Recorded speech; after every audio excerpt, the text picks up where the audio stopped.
తాజా అంశాన్ని చూస్తున్నాం. గూగుల్, మైక్రోసాఫ్ట్ వంటి భారీ టెక్ కంపెనీలు భారతీయులను నియమించుకోవడం ఆపి అమెరికన్లపై దృష్టి పెట్టాలని అమెరికా అధ్యక్షుడు ట్రంప్ అన్నారు. బుధవారం వాషింగ్టన్ డీసీలో జరిగిన ఏఐ సదస్సులో పాల్గొన్న ఆయన టెక్ కంపెనీల గ్లోబలిస్ట్ మైండ్ సెట్ సరిగా లేదని విమర్శించారు. చాలా మంది అమెరికన్లు తమను పట్టించుకోవడం లేదన్న భావనలో ఉన్నట్లు పేర్కొన్నారు. దేశంలో లభించిన స్వేచ్ఛను వాడుకొని చాలా టెక్ కంపెనీలు ఇతర దేశాల్లో పెట్టుబడులు పెడుతున్నాయన్న ట్రంప్ తన పాలనలో ఆ రోజులు ముగిసిపోతాయని తెలిపారు.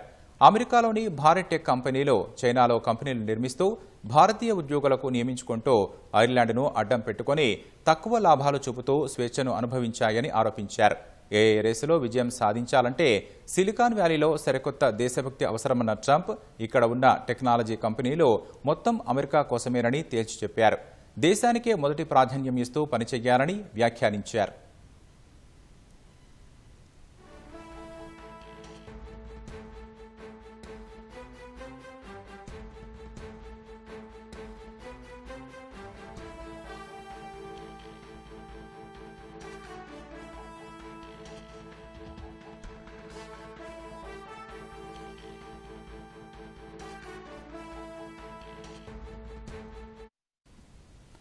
తాజా అంశాన్ని చూస్తున్నాం. గూగుల్, మైక్రోసాఫ్ట్ వంటి భారీ టెక్ కంపెనీలు భారతీయులను నియమించుకోవడం ఆపి అమెరికన్లపై దృష్టి పెట్టాలని అమెరికా అధ్యక్షుడు ట్రంప్ అన్నారు.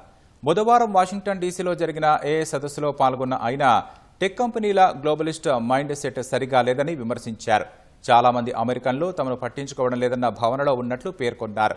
దేశంలో లభించిన స్వేచ్ఛను వాడుకొని చాలా టెక్ కంపెనీలు ఇతర దేశాల్లో పెట్టుబడులు పెడుతున్నాయన్న ట్రంప్ తన పాలనలో ఆ రోజులు ముగిసిపోతాయని తెలిపారు.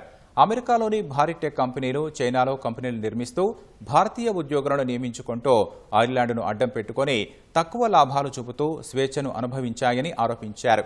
ఏఐ రేసులో విజయం సాధించాలంటే సిలికాన్ వ్యాలీలో సరికొత్త దేశభక్తి అవసరమన్న ట్రంప్ ఇక్కడ ఉన్న టెక్నాలజీ కంపెనీలు మొత్తం అమెరికా కోసమేనని తేల్చి చెప్పారు. దేశానికే మొదటి ప్రాధాన్యం ఇస్తూ పనిచేయాలని వ్యాఖ్యానించారు.